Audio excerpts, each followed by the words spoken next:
O sashi puki chushing metok tam riram ling shini degen padi. Sangye shing tu mikte ulwayi drukunam takshin la shupashu.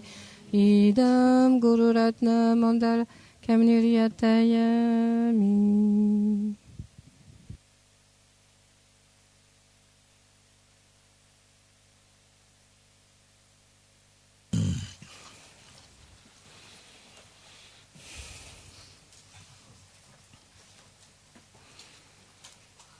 제르샤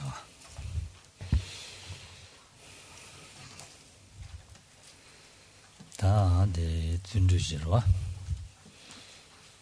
다 준주시야디 게와라 토에 삼바체 와 아니 준주디요나 아니 가서그래다 연대 탐제 타르치마 야구 용거리 예스네 와 한 탐제치마 고반도야라 다 초수줘봐 그래더레스 디간에 준주디 게야라 아니 다 가르치고 그래라나 다 준주디 제베 답시라고 돼요 아니 준주 담배 팽연다 마담배 님이 삼다야라보다 와 삼다야라보다 아니 갈라오래 아니 게딜랑더 게와지나 팽연디요 와 근데 대화 용구요 봐 아니 디바사스나 동해 용구요 봐 데르지 삼단계나 게와 되니 줄로 준주디랑 슈클레 용구로 봤어 데르슨 장고래스 송고래스 와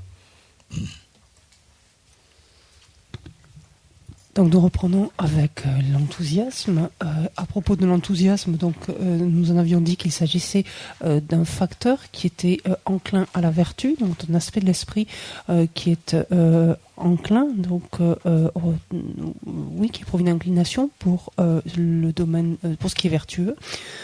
Et c'est ce qui permet, c'est un élément qui permet donc de développer pleinement toutes les qualités, c'est-à-dire de les parachever. C'est un facteur qui permet de conduire toute action à son terme et notamment donc qui nous conduit ainsi jusqu'à la bouddhéité. Lorsque l'on examine plus avant l'enthousiasme, il convient en général de regarder les bienfaits, donc les avantages que l'on peut tirer d'un tel facteur. Et parmi ces bienfaits, on voit que dans la mesure où il consiste en une inclination à la vertu, une certaine propension en quelque sorte à ce qui est vertueux, c'est que de la vertu découle le bonheur, le bien-être, et donc on voit par là même son bienfait. L'inconvénient de ne pas le développer, au contraire, est que effectivement de ce qui est non vertueux découle la souffrance ou les difficultés.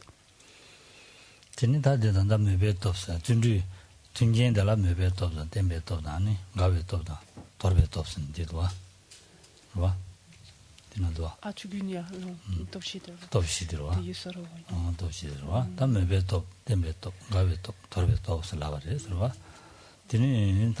가로를 매베 톱스야디 아니 간디스 두고래라나 되네 매바제베 탑시라고디 다 나미지 두고 고미야다라리더레 서바 나미기 두고 고미야 나미기 두고 고미야 곰기나 하고서 에니 나미기 두고 고미야 나미지 두고 게미게 나미지 두고 곰기나 안되는 게와를 매바 슈좀 게용으로 와 매베 톱 게용으로 와 Allez, quand est-ce Migulki.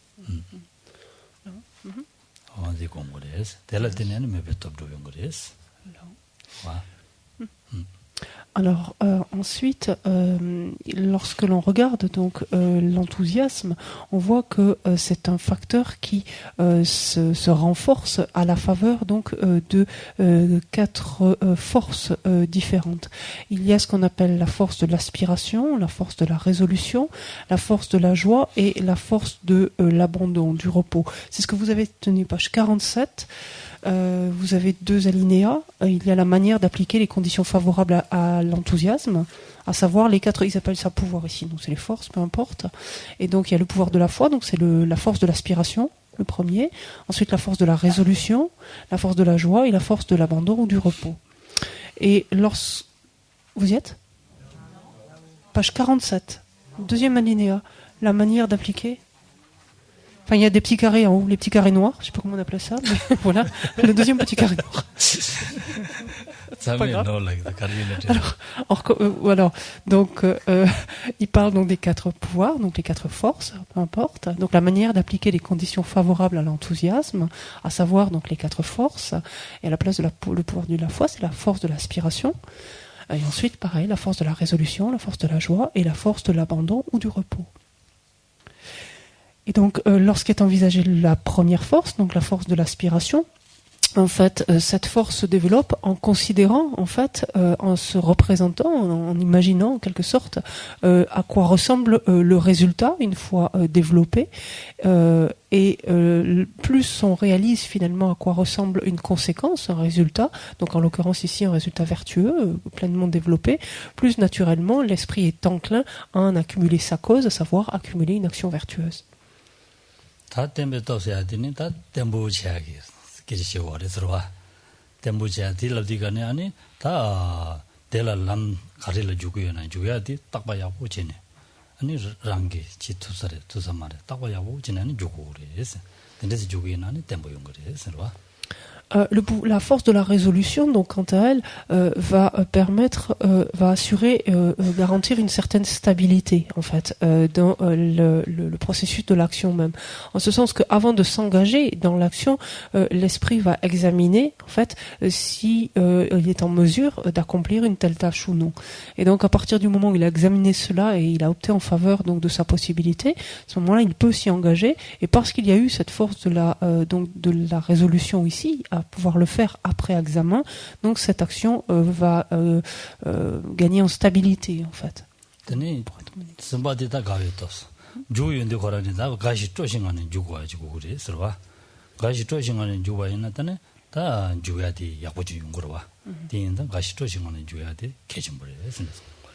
La force de la joie est également un facteur, donc il va favoriser le renforcement de l'enthousiasme, en ce sens que la transformation qui s'opère en chacun d'entre nous doit s'effectuer justement avec cette légèreté, avec cette joie, grâce à ces facteurs que sont la légèreté et la joie.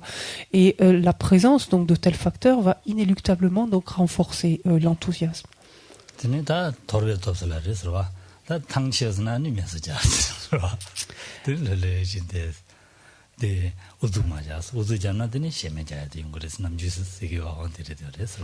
Et la quatrième force ici, donc qui va favoriser le développement de l'enthousiasme, est la force de l'abandon.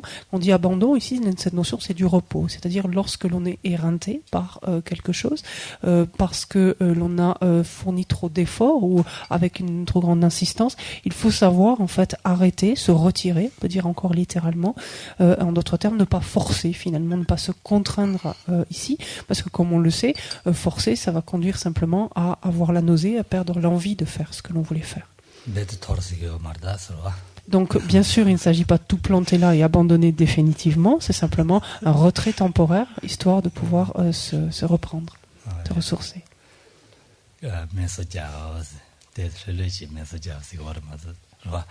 C'est juste donc prendre un peu de repos, donc histoire de se revigorer.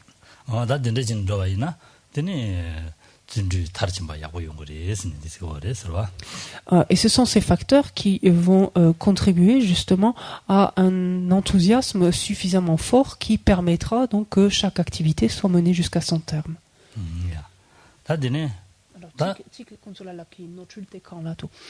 Juste, alors on va reprendre pas le petit alinéa mais le petit carré du dessus. Je me permets juste d'intervenir parce qu'il y a une erreur, donc comme vous le verrez là je joue même pas sur les termes, bon peu importe comment on appelle ça, mais il s'agit des différentes catégories de paresse en fait qui sont exposées, puisqu'il est dit la manière dont tout simplement dont l'enthousiasme s'oppose à son contraire, quand on dit il met fin à la classe discordante, c'est ce que ça veut dire, la manière dont il s'oppose à son contraire. Donc il y a la paresse qui remet à plus tard, donc la fameuse procrastination, la fameuse paresse qui consiste en l'attraction pour les activités non salutaires, ce dont on parlait ce matin, d'être affairé constamment à une foule d'activités, et le troisième n'est pas l'indolence mais le découragement ou l'autodépréciation. Voilà, c'est pour celui-là.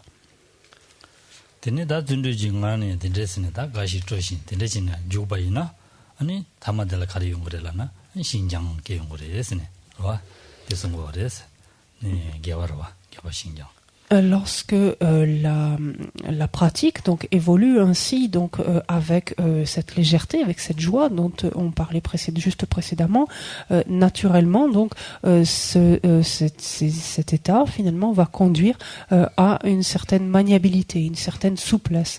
Maniabilité, c'est-à-dire une capacité de diriger facilement donc en l'occurrence le corps comme l'esprit d'ailleurs vers ce qui est vertueux.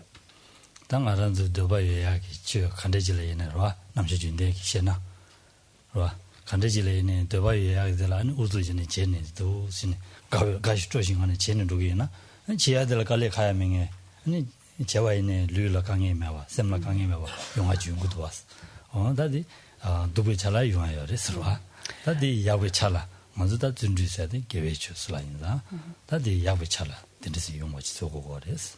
Donc regardons sans considérer d'abord le type d'objet auquel cela est appliqué. Mais pour se figurer cette notion ici de souplesse ou de maniabilité, regardons ce que l'on vit en fait lorsque l'on fait quelque chose avec envie, avec intérêt en fait. Quand on fait quelque chose avec un grand intérêt, plus justement l'intérêt est grand et plus on le fait, on pourrait dire avec facilité. C'est-à-dire que notre esprit se dirige volontiers vers cet objet-là et on dit les efforts ne nous coûtent pas en quelque sorte, on ne ressent pas cette notion d'effort, quelque chose de laborieux, que ce soit d'ailleurs physiquement comme mentalement. C'est ce dont il s'agit ici, c'est quelque chose de cet ordre-là, en tout cas, dont il s'agit lorsque l'on parle donc de maniabilité ou de souplesse. Étant entendu que dans le cadre de ce facteur mental ici, bien évidemment, par contre, maintenant l'objet sera un objet vertueux. Donc ce sera une souplesse, en quelque sorte, on pourrait dire une docilité, enfin oui, le fait que l'esprit soit plus docile, plus volontiers dirigé en fait vers le corps vers ce qui est vertueux. On dirait ça. Xinjiang c'est là, le sem Xinjiang ni yongores, c'est le Xinjiang ça, sem Xinjiang c'est ni yongores. Tu sens quand il y a le maçon, dans de l'homme. L'homme. Allez. Non. Le Xinjiang ça, sem Xinjiang c'est ni yongores. Ça dit, 지단 디나 롤다 디 로그이나 디 워기디 셰송바 따라서 sem gewe migbala 지다도도 니 그도 롱에서 라제 조버 체징 르심지 냉엘레 준제베 릭시라 세그레스로와 Lorsqu'on parle donc, comme on l'a dit, de maniabilité ou de souplesse, elle peut s'appliquer au corps comme elle peut s'appliquer donc à l'esprit. Et si l'on regarde donc la manière dont elle est définie, on dit qu'il s'agit d'une conscience qui dépose une empreinte telle que l'esprit peut être appliqué à souhait aux objets d'observation donc vertueux et qui, alors j'ai changé parce que ça me paraît plus clair, et qui interrompt le cours des mauvais plis en fait pris par le corps et l'esprit, tout simplement. Des mauvaises habitudes en fait, pris par le corps et l'esprit, c'est ce que ça veut dire. Le simji nengelen junjoba slavres, wa. Le simji nengelen junjoba la de lui nengelen da, semgi nengelen junjugres. Na maranduta chawang yenshen ngembale juba de lui gone junada, semgi gone junada, di nengeba lengores. On di lenya de junjene de la de ba mewa chane, wa. Da 그 신도 장제 계획초라 신도 장바 인사 그봐 민 계획초라 가서 꺼내 거도와 그라 강에 매봐 가시 조심하는 거야지 레용거레스 아다 된대징 하나도 차고 그래서 그봐 네 차는 되는 당 알아도 다 요구야 너도 그래서 Effectivement, ce dont il faut avoir conscience pour le moment, c'est que notre esprit, comme notre corps, sont plus volontiers enclins, en fait, on pourrait dire, suivent plus volontiers des tendances négatives, des tendances non vertueuses. C'est ce qu'on va appeler ici, c'est ce dont il s'agit quand on parle de mauvais plis, finalement, mauvaises habitudes, finalement. Donc, en quoi consiste, en fait, ce facteur? Il va consister justement à interrompre le cours de ces mauvaises habitudes, de ces mauvais plis pris par notre corps et par notre esprit, donc qui les conduisent en fait à agir finalement de façon défavorable, de façon préjudiciable, plus volontiers, sans que cela justement ne leur requiert d'efforts. Or justement, lorsque la maniabilité et la souplesse physique comme mentale donc sont présentes, vu qu'il y a cette interruption du cours des mauvais plis, des mauvaises habitudes, qu'est-ce que cela veut dire? Ça veut dire que l'esprit, au contraire, comme le corps, sont plus volontiers applicables, sont plus volontiers orientables, dirigeables vers des des aspects vertueux vers ce qui relève en fait du domaine vertueux. Et on comprend que lorsque tel est le cas, naturellement la transformation, l'évolution se fait beaucoup plus rapidement par la suite.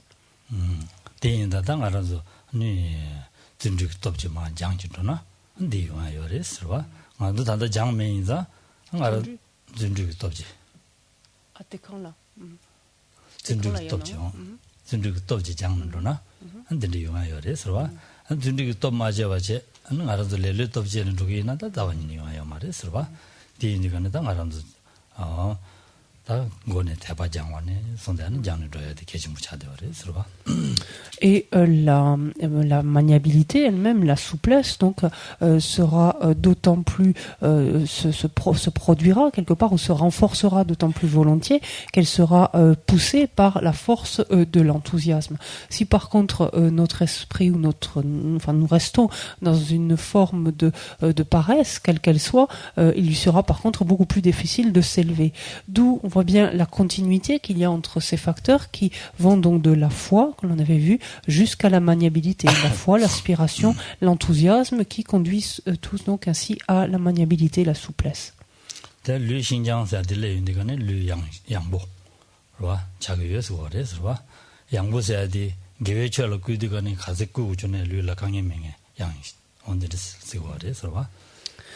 La maniabilité ou donc souplesse en l'occurrence ici physique, on est à la page 47, on le voit le premier point là, ce qui est appelé la flexibilité ici physique. Donc la souplesse physique consiste en quoi finalement? En le fait de rendre le corps extrêmement léger et le corps étant ainsi devenu sans la moindre trace de raideur finalement, de crispation ou de tension, le corps peut être appliqué ainsi donc aux activités vertueuses aussi longtemps que on le souhaite de façon extrêmement aisée.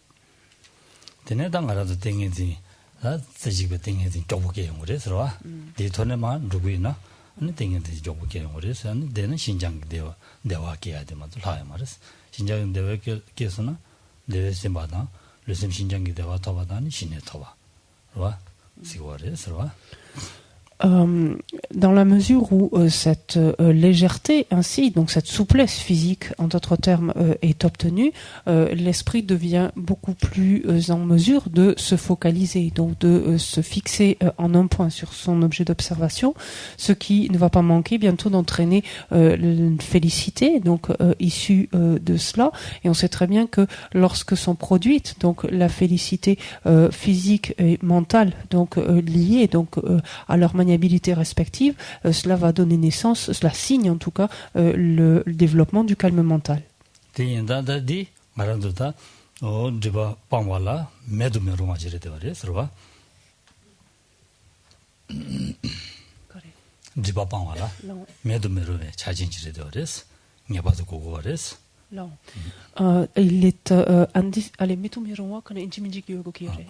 Il est indispensable en fait de développer une telle maniabilité pour abandonner justement une telle souplesse, pour abandonner les obscurcissements, les voiles.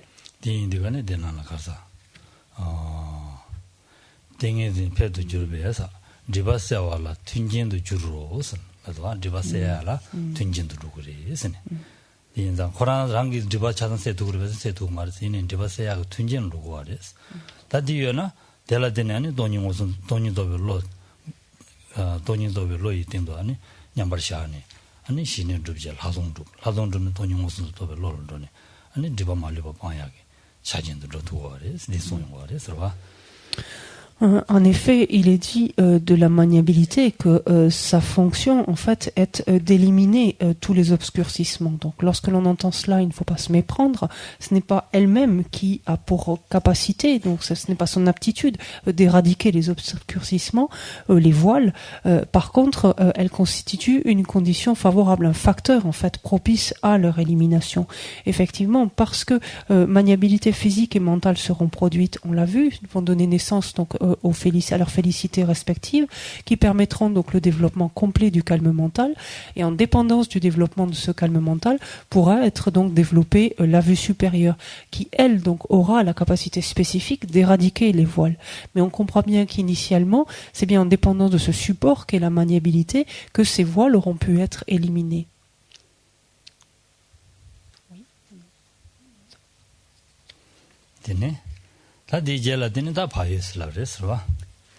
Le facteur suivant, donc le facteur vertueux suivant, est l'autodiscipline.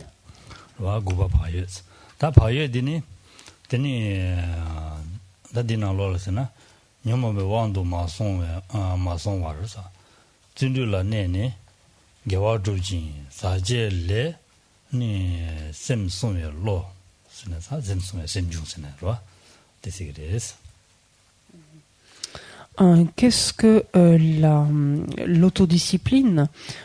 C'est une conscience, un facteur en fait, donc qui accomplit la vertu, qui accomplit ce qui est vertueux, tout en demeurant dans l'enthousiasme, sans tomber pour autant sous l'influence des perturbations. Et c'est une conscience, donc un facteur qui protège l'esprit des phénomènes souillés, des phénomènes souillés ou contaminés.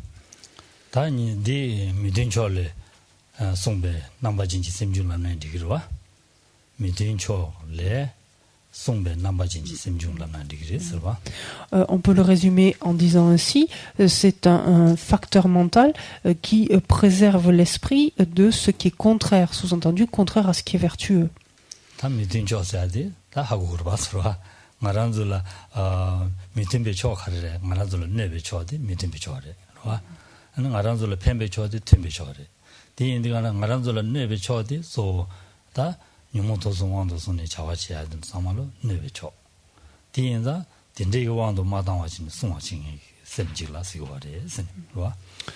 Par donc ce qui est contraire ici par cette expression, donc littéralement, qu'est-ce que l'on entend? On entend ce qui est contraire finalement au bien-être de l'esprit, au bien-être d'une façon générale, en d'autres termes. Par ce qui est contraire, on entend ce qui cause une nuisance, ce qui nuit, ce qui crée du tort. Et qu'est-ce qui crée du tort? Qu'est-ce qui nuit? Ce sont les trois poisons mentaux qui sont à l'origine donc des différents karmas, non vertueux. Donc sera au contraire favorable, considéré comme favorable, ce qui est bénéfique, c'est-à-dire tout ce qui favorise donc le développement et l'accomplissement de la vertu.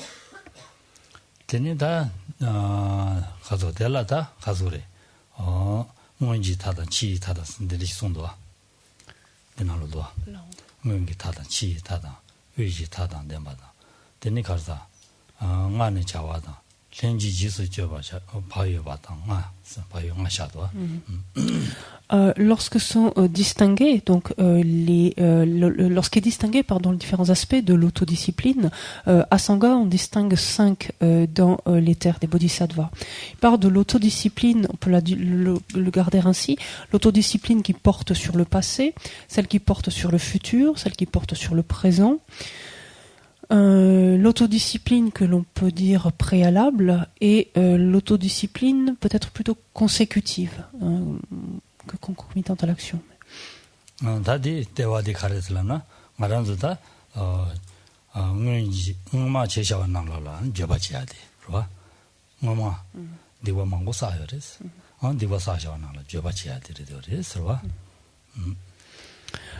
L'autodiscipline qui va porter sur le passé va avoir pour effet de nous faire développer du regret et du remords. C'est-à-dire que lorsqu'effectivement on porte un regard sur des méfaits que l'on a accumulés antérieurement, cette prise de conscience-là engendre une forme de désapprobation et de regret.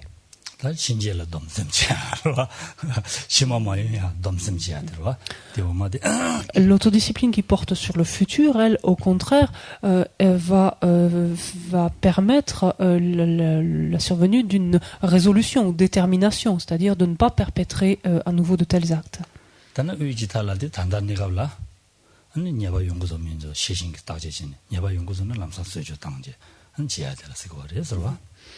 L'autodiscipline qui porte sur le présent permet donc de renforcer notre capacité de vigilance qui, elle, nous permet donc de scruter notre esprit et de détecter ce qui s'y déroule.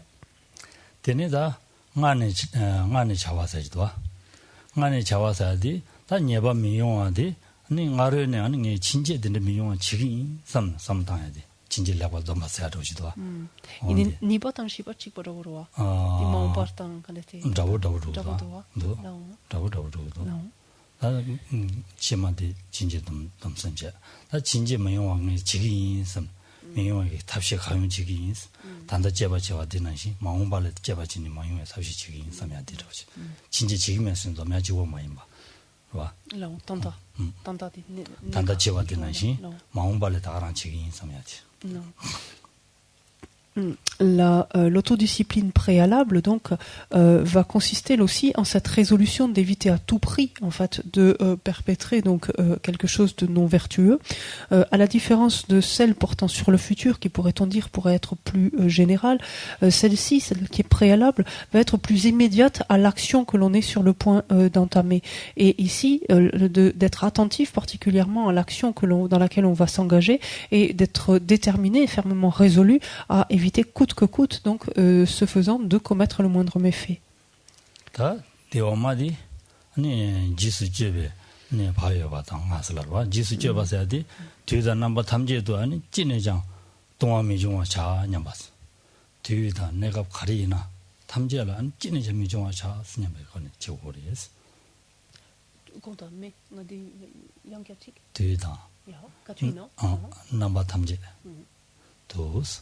진의 점 미중화 샤스네. 넘버 탐제 도스나. 가트에나 넘버 탐제스는 가리 용화이나 미중화 샤스. 미중화. 동화 미중화. 이네디 지선디 차와 뭐 치콩라 차와 치츠비지라.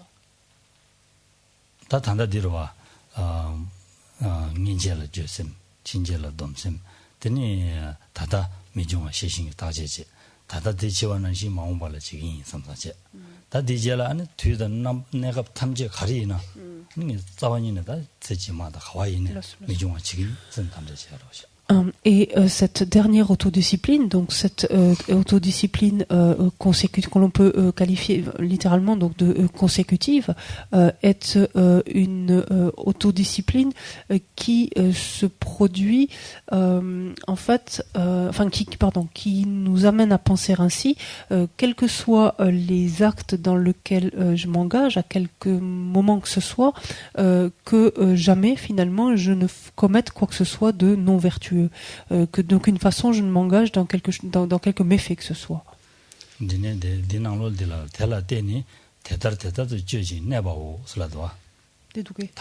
Allez, tourne son d'écouter.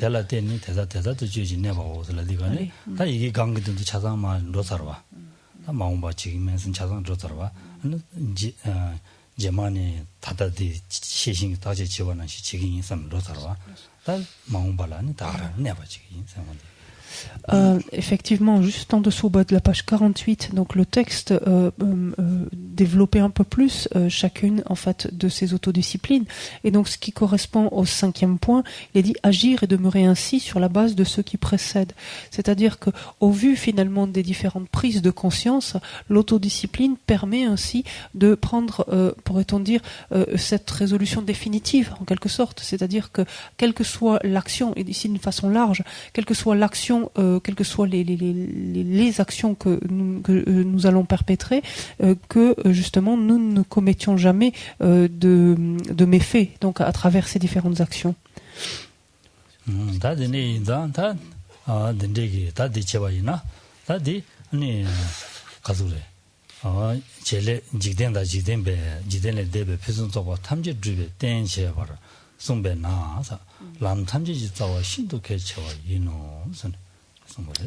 Et cette section donc sur l'autodiscipline se termine ainsi en disant étant donné qu'elle a été dite avoir pour fonction d'agir comme support à l'obtention de tout ce qui est excellent qui relève du monde et au-delà du monde, l'autodiscipline est de la plus grande importance en tant que racine donc de tous les chemins et de toutes les terres.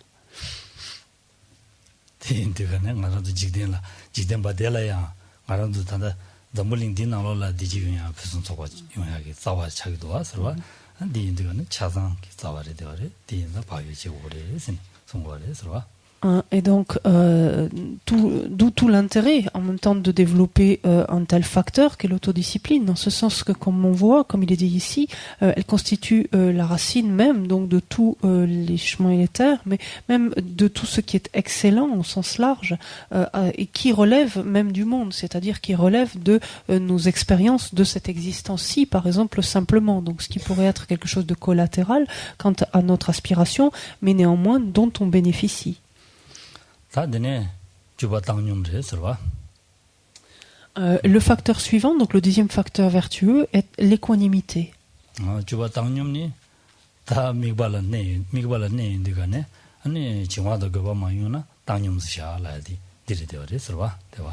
L'équanimité est notamment un stade, ou en l'occurrence un facteur ici, qui se développe en l'esprit, auquel parvient l'esprit, lorsque ne s'élève plus la dispersion et la mollesse ou le relâchement mental.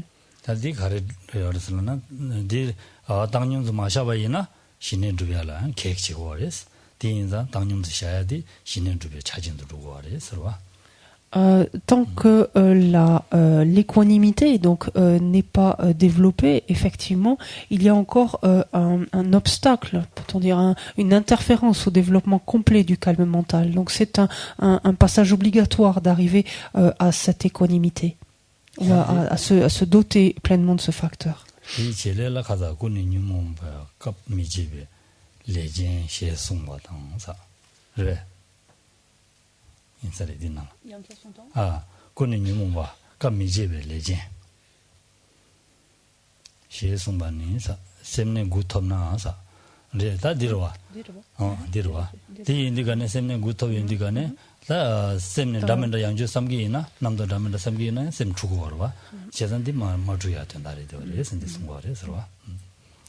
Donc, comment est définie cette équanimité? Il est dit que, en dépendance des techniques visant à poser intérieurement l'esprit focalisé en un point sur un objet d'observation, ce qui correspond en fait aux techniques du développement du calme mental, donc les 9 stades du calme mental sont graduellement accomplis. Lorsque le 9e stade donc est atteint, il n'est plus besoin de s'efforcer d'appliquer les antidotes contre la mollesse et la dispersion, et on atteint alors un placement de l'esprit spontané. Effectivement, à ce stade, intervenir pour appliquer donc des antidotes contre des facteurs qui ne surgiraient plus, à savoir donc la mollesse et la dispersion, troublerait en fait le développement de la concentration, interférerait en fait à son développement. D'où la nécessité ici justement de la mise en place d'un tel facteur qu'est l'équanimité, justement qui garantit la non-intervention alors que ces facteurs ne se produisent plus, ne se manifestent plus en l'esprit.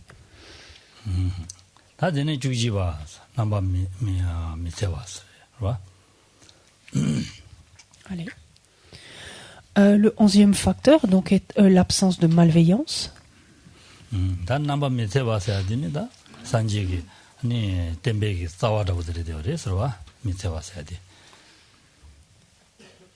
Kanki? Sanjiki tembe tsawa. Tembe tsawa. Allez, lo sko yinda.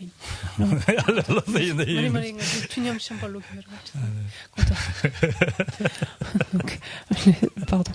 L'absence de malveillance constitue l'essence même du sens en fait de la doctrine du Bouddha, en fait, littéralement.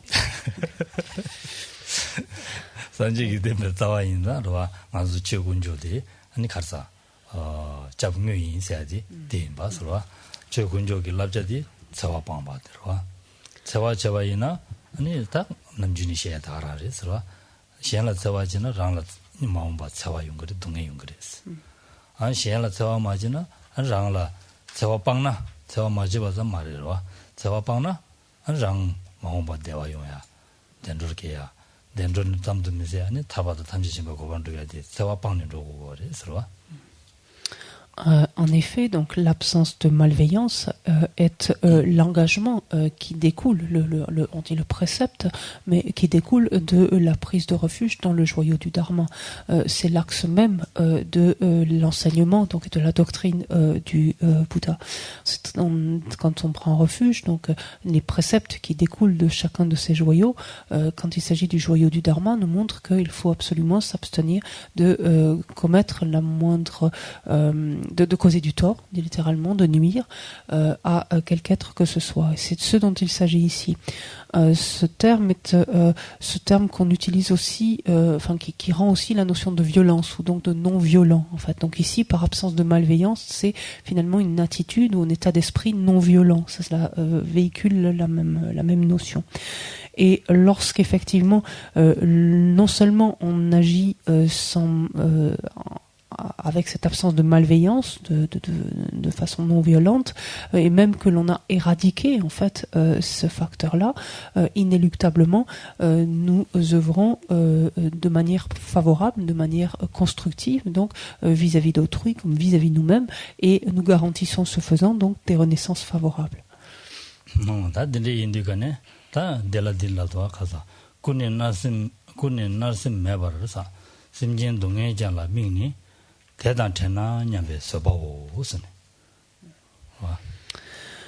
Ce facteur, donc, il est ainsi défini qu'il s'agit d'une patience qui observe, donc sans animosité, la souffrance des êtres, tout en pensant, puisse-t-il être libre de cela, puisse être débarrassé ou soulagé de cela.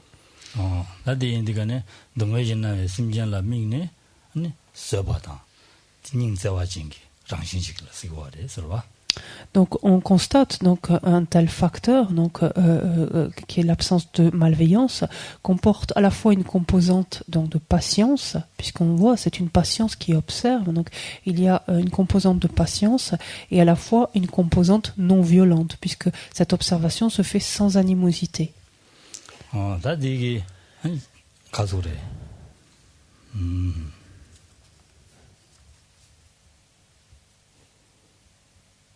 다들와 대인디가네 당 알아서 남배 쪽이 싸워라고디 니 세와 방야 돼 인자 다디기 니 세와 방야기 탑시지야 돼 개침 부시라리더레스 세와 방야 세야디 닝지기 군의 랑제 세와 방야 돼 개침 부리더레스 와 닝지 군의 말라나 세와 방야 세야디 레라고 용도 말레스 와 대인디가네 냐바도 안 닝지 군의 랑 닝지 군의 랑 발라 심진 라미베 닝지 장고거레스 와 Et en même temps, cette non-violence, cette absence de malveillance, donc pour reprendre le terme ici, est un facteur qui s'appuie finalement, s'ancre sur la compassion par excellence. On peut dire c'est la compassion même, la compassion par excellence, qui permet en fait le développement d'un tel facteur. Lorsqu'effectivement s'élève lorsque ce désir donc de s'abstenir d'être malveillant ou de nuire, en d'autres termes, s'enracine dans la compassion, il peut effectivement donc se tourner, finalement bénéficier à l'ensemble des êtres.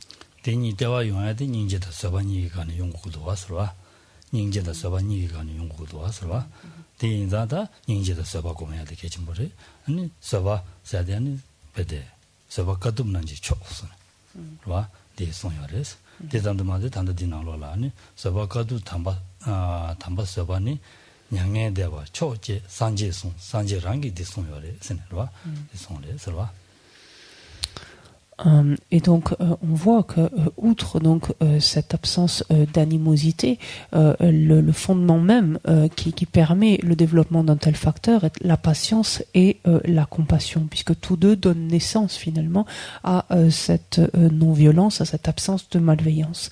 Souvenons-nous de la force indiscutable de la patience, qui d'ailleurs est exprimée ici. Disons, la patience est l'austérité ou l'ascèse, en fait la pratique suprême, et le Bouddha a dit par ailleurs que la patience est le suprême nirvana.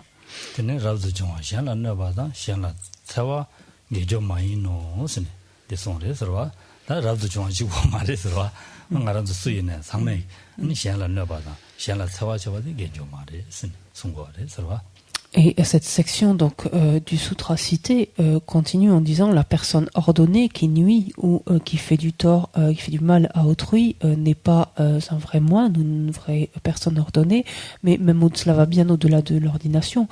C'est quiconque finalement nuit ou fait du mal à autrui, finalement n'est pas un pratiquant, pourrait-on dire, ou un être qui est à la hauteur de ses aspirations. 다 디지나 지나라 태와미지 레디 카르스나 젤레디 아니 네제방에 젤레르와 고네제 방야기 젤레르 되어리스 아니 넘버 더블디 카르스나 셰당메베 넘버 젤레 되어리스와 La fonction donc de ce facteur est de ne pas infliger du tort, et l'aspect revêtu par ce facteur justement est d'être non violent, c'est-à-dire de ne pas présenter la moindre forme d'animosité.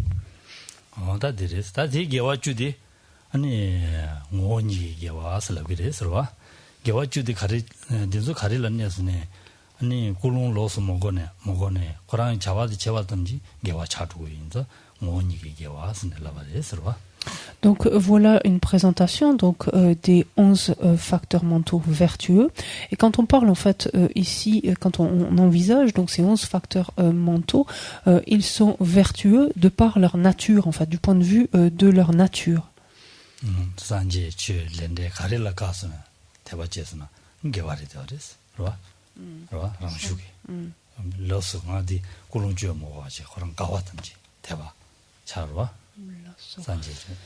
Effectivement.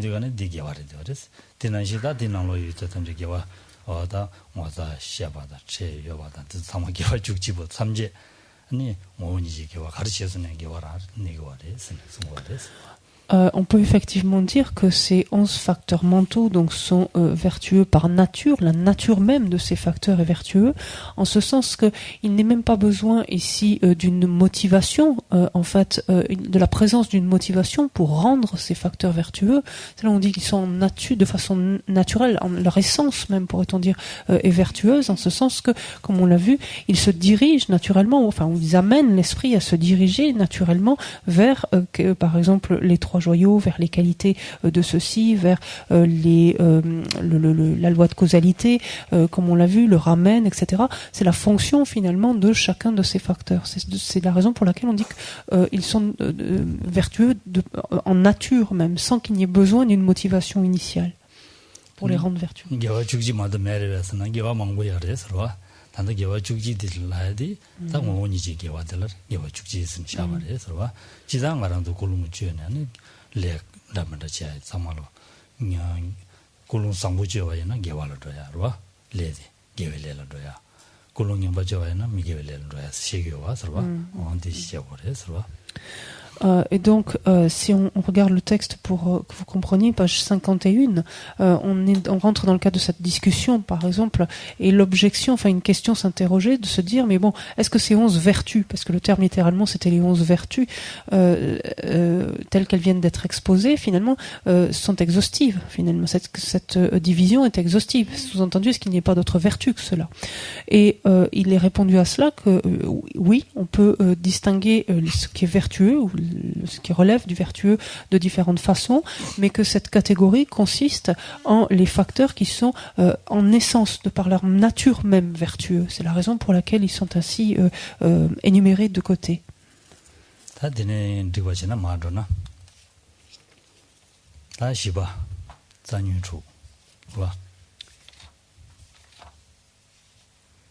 Donc on va continuer, par contre, on va laisser cette discussion de côté, vous pourrez la regarder, des points assez intéressants. On va arriver à la page 55 et avec les 6 perturbations racines maintenant.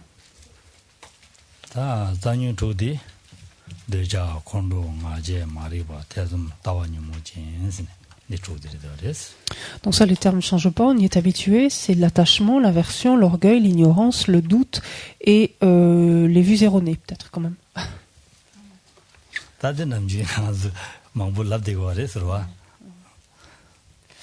Et ça, on en parle assez souvent. Donc.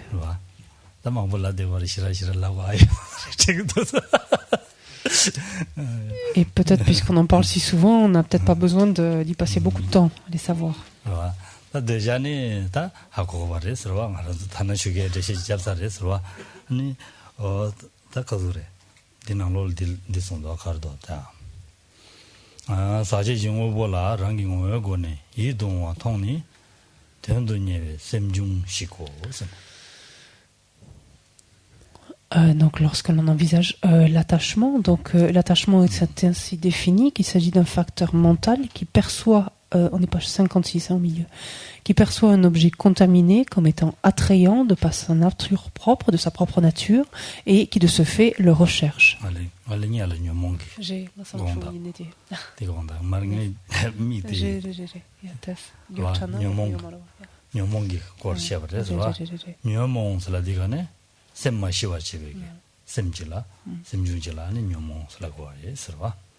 on fait juste un petit peu machine arrière néanmoins parce qu'il y avait une définition importante et intéressante juste avant.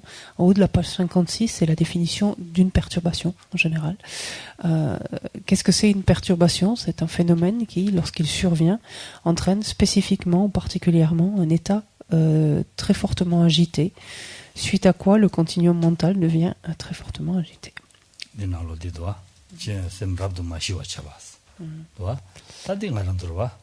nyomong sadi mong sadi karla gore nyomong ba chaba slade semma shiba chaba matuba chaba slayong gore salwa ni ngaranzu gi ta koe ne dang la samdang gi na ani yang ngaranzu koe na lo la sem shiwa tonga ji gore salwa koe ne dang to ne sem shiwa ji tonga gore ene shiwa re besla na nyomong to song de na shiwa re bela na shiwa mares ma shiwa re dores karelana shiwa 세야디 아니 셈 시와스는 로고요나 시와즈 로고요나 땐도 대화로야게 답시질라 셈 시와 동해지고 그래서와 디마인다 시와래야 말했어 와 코아 거치기 싸와 차베 슈데라 셈마 시와 치하게 잘라치 차타레스 Il y a donc ce terme, gnomon, vous l'entendez aussi souvent, donc c'est ce terme que l'on rend par perturbation, facteur perturbateur, émotion perturbatrice, par contre tout ça c'est pareil. Dans cette notion, dans ce terme, il y a cette notion de quelque chose qui n'est pas pacifié, quelque chose qui n'est pas dompté, qui n'est pas contrôlé, qui n'est pas maîtrisé. Néanmoins, il est vrai que dans le langage courant, on a l'habitude de dire que on éprouve des moments où l'on est paisible, où notre esprit est paisible. Et cela est vrai dans une certaine mesure.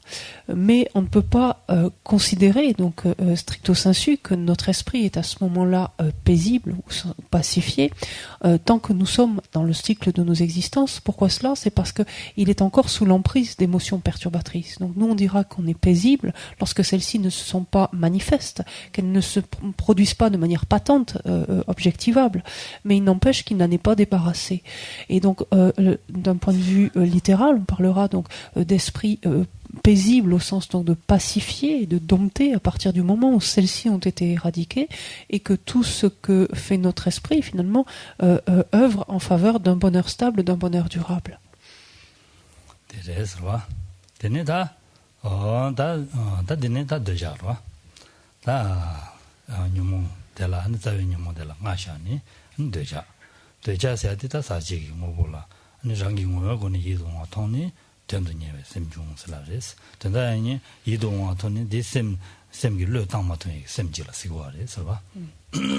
Donc revenons maintenant à l'attachement. Donc l'attachement, on vient d'en dire que donc c'est un facteur mental qui perçoit un objet contaminé comme attrayant et attrayant donc de par sa propre nature et qui par là même donc le recherche, donc aspire à être en contact. Et le propre même donc de l'attachement, c'est quoi? C'est de ne pas pouvoir justement lâcher l'objet, de ne pas pouvoir renoncer en quelque sorte à cet objet. Il est fortement aimanté vers cet objet.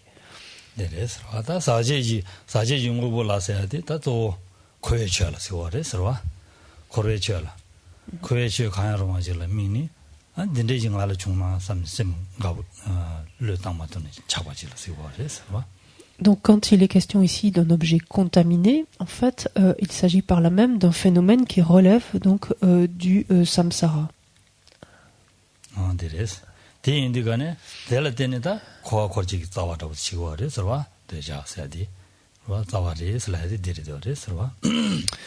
Et comme on l'avait dit d'ailleurs ce matin, donc dans un autre contexte, on se souvient que l'attachement est la racine même du cycle du cycle de nos existences.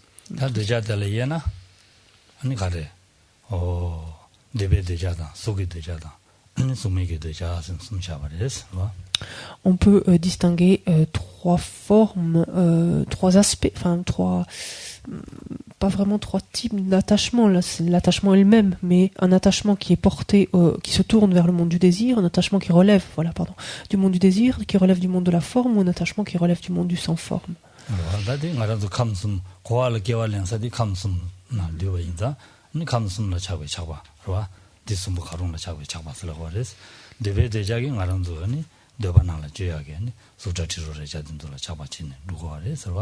아니 수감이나 아니 속이 아니 내리 된줄라 아니 잡아진 누구래 서로 잡아진 딘데지 터나 삼베셈 제는 누구래 다 수메 되는 신이 서로다 수메기 무시 쓰는다다 무시 된줄라 차네 누구래 서로 Donc ce qui est évoqué ici ce sont les trois mondes, et les trois mondes qui constituent effectivement les trois types d'états dans lesquels on peut se retrouver tant que l'on est assujetti donc à une existence samsarique, une existence cyclique. Pour ce qui est de l'attachement qui relève du monde du désir, il s'agit effectivement, ça c'est quelque chose qui nous concerne directement puisque l'on s'y trouve, en tout cas c'est le niveau d'expérience qui est le nôtre, et c'est un attachement qui porte sur les objets sensoriels. L'attachement qui relève du monde de la forme est un attachement qui va porter sur les stades en fait de concentration, donc différents niveaux de concentration, donc et états donc produits par la concentration de ce monde de la forme. Et l'attachement donc qui relève du monde du sans forme donc sera pareillement un attachement qui portera sur les niveaux d'absorption en fait et les états, les expériences donc qui sont produites par ces différents niveaux d'absorption. La fonction de l'attachement donc étant de produire la souffrance.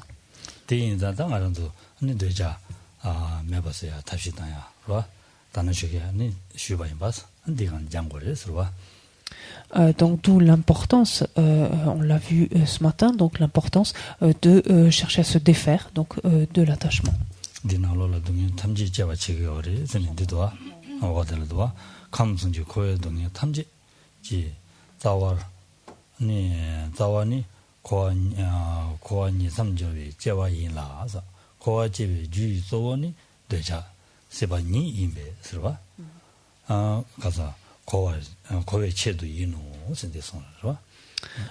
Il est dit à la page 57, la dernière section en relation avec l'attachement, nous dit que la fonction de l'attachement est spécifiée comme produisant la souffrance, afin de nous faire comprendre que la racine de toute souffrance au sein des trois mondes de l'existence cyclique est la renaissance qui nous lie à celle-ci, donc à cette existence cyclique, et que la cause principale de la naissance au sein de l'existence cyclique, c'est justement l'attachement, la soif elle-même.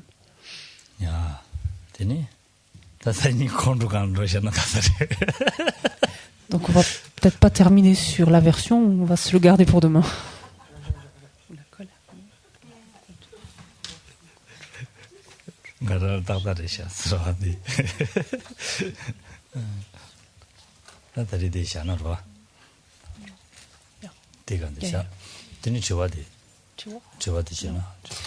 Il y avait juste une question donc ce matin en fin de l'enseignement. J'ai du mal à différencier le facteur mental volition des vents qui parcourent les canaux de notre corps subtil.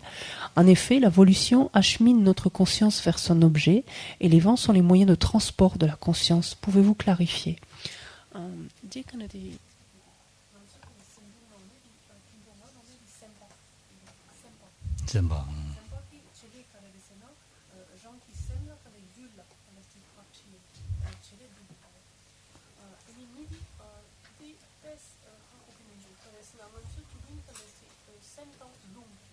Samba yijile you know la joa. Samba yijile you know so like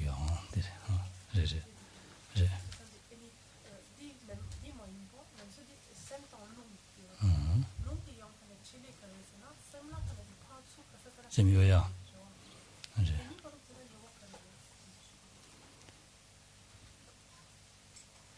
Yewa 가르쳤으나 롱거 셈리시 말와 롱 셈리시 말와 롱 셈리시 말 얘네 롱 되게 왕게 가서 셈파 요야디 롱데라 쉐니 요고로 디기 쳐바리 마도 니 비게 유라 주야 조더버디 셈기 삼당제 롱데라 쉔전 루어리 신디시오라 디마도 롱기 젠진이 파주야게 말이스.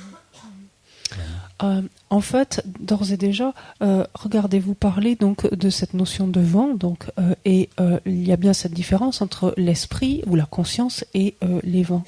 Or, ce facteur mental dans l'évolution, c'est un facteur mental, c'est quelque chose qui relève de l'esprit, de la conscience. Donc déjà, ça peut pas être quelque chose qui est du domaine matériel, qui est du domaine qui est comme le vent. Le vent sert à quoi? On a dit c'est la monture en fait de la conscience. Et donc, ce facteur mental, quand il se manifeste avec la conscience primaire, donc il va accompagner, va pouvoir se diriger grâce à la monture qui est le vent, donc va pouvoir se déplacer donc grâce à cette monture qui est le vent, mais n'est pas de la nature même du vent. C'est lui qui va initier le mouvement de l'esprit. Ça va?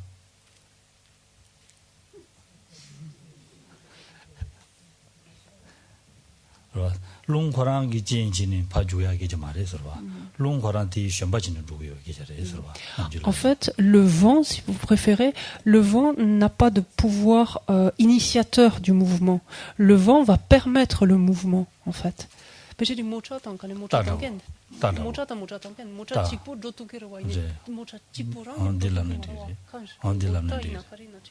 다시는 다시는 디가 나비가 뺐다잖아. 다 뭐라 당해라는 얘기도. 이네 말에 나 찍도 그래서 나 모차 이나는 저 데미요. 데미 셈바. 제제. 언딜라는 얘기도. 데미나 또 데미 메나 근데 시 도토피만 도토마로. 네네. 진짜 찍바로 와요. 딜라는 얘기. on compare toujours en fait la conscience et le vent en fait à un cavalier et un cheval. En fait, rappelez-vous, on peut regarder à un conducteur et une voiture si vous le regardez de cette manière-là. Donc le cheval c'est pour ça que la voiture est plus propice en ce sens que la voiture peut pas se déplacer seule, qu'éventuellement le cheval pourrait le faire. Voilà. Mais la voiture est un moyen de locomotion.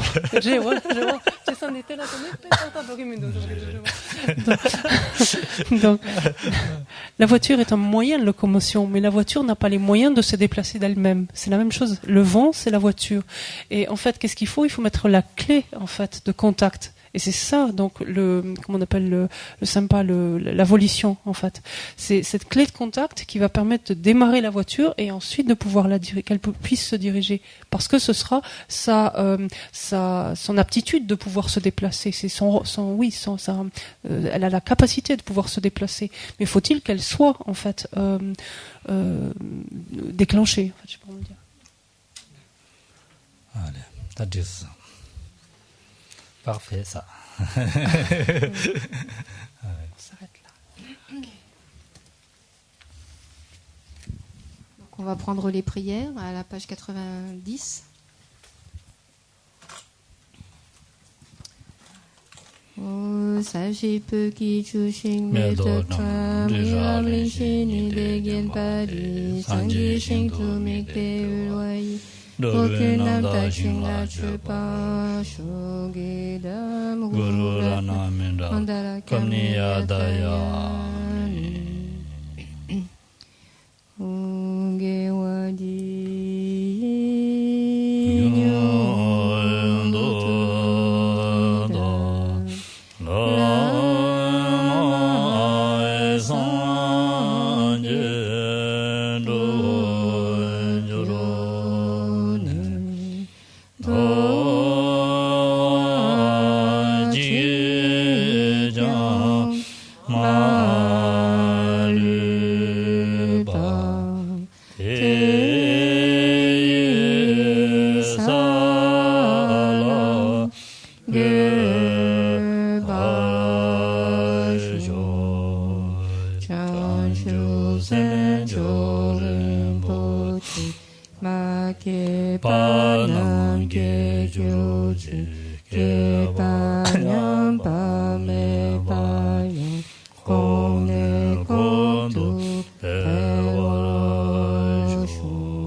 Ke pa nyam pa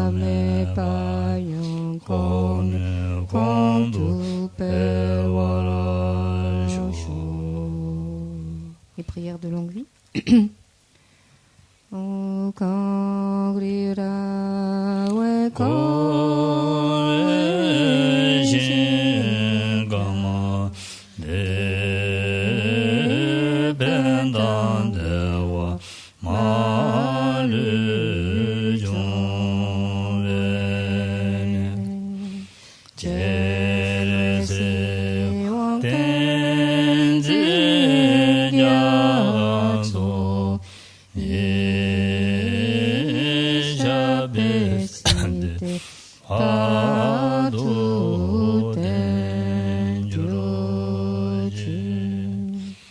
Tuk Tsun Chan Chin Cham Gen Gyelwe Ten Zin Kyong Perwe Kirtu Tok Po Ten Chok Sum Ko Welene Do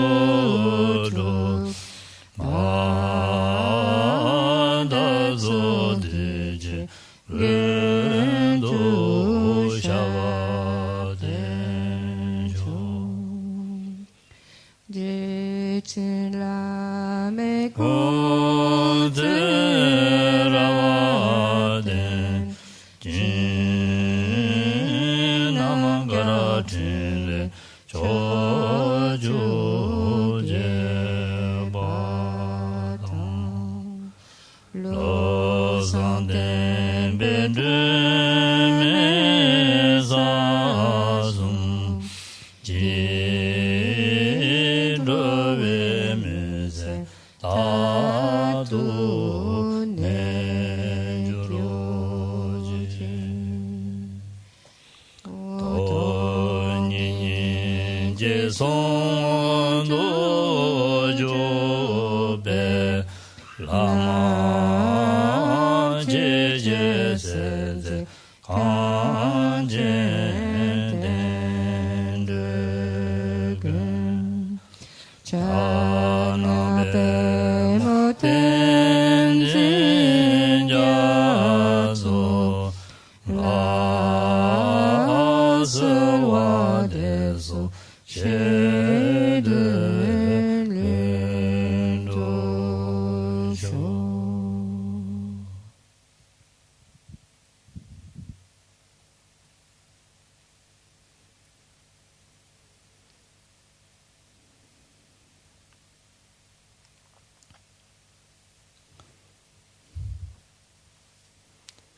Bonsoir.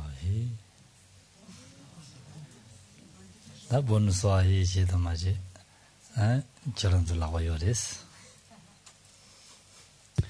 Je vous dis bonne soirée, mais que votre soirée soit bonne ou non, ça vous appartient.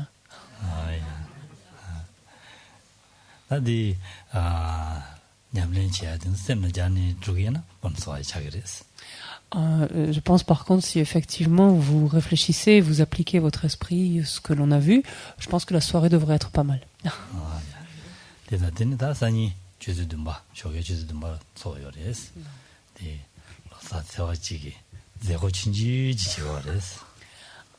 Donc demain à 7h, donc pour ceux d'entre vous qui le souhaitent, on fera un petit rituel pour inaugurer, on pourrait dire, inaugurer la nouvelle année, donc la nouvelle année tibétaine. Et donc à demain matin dans tous les cas. Demain matin.